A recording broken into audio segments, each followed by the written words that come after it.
Donald Trump a toujours appliqué ce qu'il appelle la pression maximale à ses interlocuteurs, quel que soit le sujet, quelle que soit la relation d'alliance ou d'inimitié avec ses interlocuteurs. Ce qui est nouveau, je dirais que c'est ce que j'ai appelé le théorème de Tyson, le boxeur qui est un ami de Donald Trump, enfin un ami, une fréquentation en tout cas, et qui disait de manière célèbre « tout le monde a un plan jusqu'à ce qu'on se prenne une droite en pleine bouche ». Et ça, c'est la méthode de Trump version 2.0. Il cogne d'abord et il négocie ensuite. Je dirais que c'est beaucoup plus libéré que le premier mandat, même si c'est dans la même veine. Donald Trump doit toujours être pris au sérieux. Il y avait une journaliste de The Atlantic qui avait mis le doigt là-dessus. Elle disait les journalistes prennent Donald Trump au mot, mais ils ne le prennent pas au sérieux. Et ses supporters font exactement l'inverse. Quand il fait une déclaration pour dire qu'il veut s'approprier d'une manière ou d'une autre le Groenland, on comprend que là, il y a un intérêt géostratégique direct, faire pièce aux ambitions de la Russie dans la même zone, les nouvelles routes commerciales, etc. Quand il pousse le Panama à rompre ses accords avec les exploitants de ports chinois qui sont aux deux extrémités du canal, il y a aussi un intérêt commercial immédiat.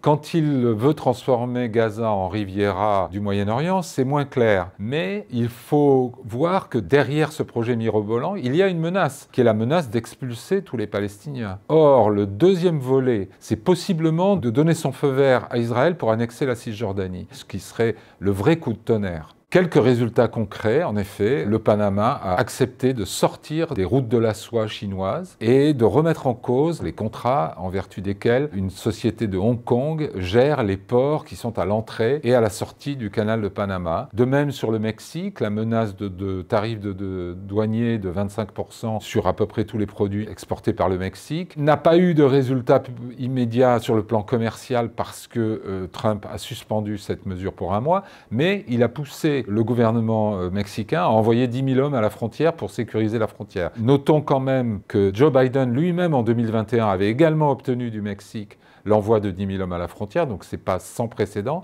Et notons enfin que c'est une spécialité de Trump que de mélanger les genres. Faire une pression sur le terrain commercial pour avoir un résultat sur le terrain de l'immigration, par exemple, ou de la défense quand il s'agira des Européens. Pour l'instant, ça reste une inconnue, puisqu'il ne s'est pas encore lancé sur ce dossier, on peut dire. Trump et Poutine se tournent un peu autour depuis le début du deuxième mandat de Trump. Ils s'envoient des messages codés, ils se disent prêts à se parler au téléphone, ce qui aurait déjà presque dû avoir lieu, mais qui devrait être organisé très vite. Ils évoquent même la possibilité d'une rencontre. Il y a des villes comme Belgrade qui se portent candidates pour accueillir le premier sommet Trump-Poutine. Donc on se tourne un peu autour, mais il n'y a rien de très concret et il n'est pas très clair à ce stade quel type de pression Donald Trump est prêt à mettre sur Vladimir Poutine pour l'amener à la table de négociation.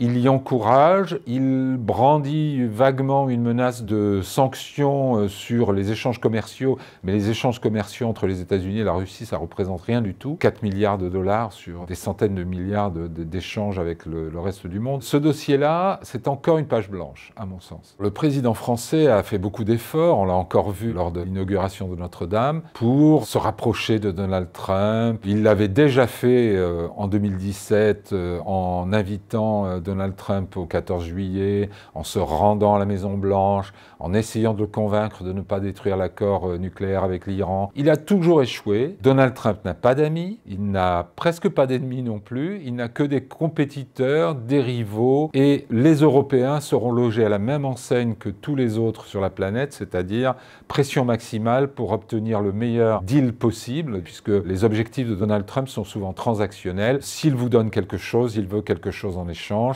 Avec les Européens, il veut qu'ils s'impliquent davantage pour assumer leur propre défense, acheter des armes aux États-Unis, rétablir un équilibre plus acceptable pour lui dans les échanges commerciaux, puisque l'Europe a un excédent commercial avec les États-Unis. Donc il n'y aura pas vraiment d'amis de ce côté-ci de l'Atlantique.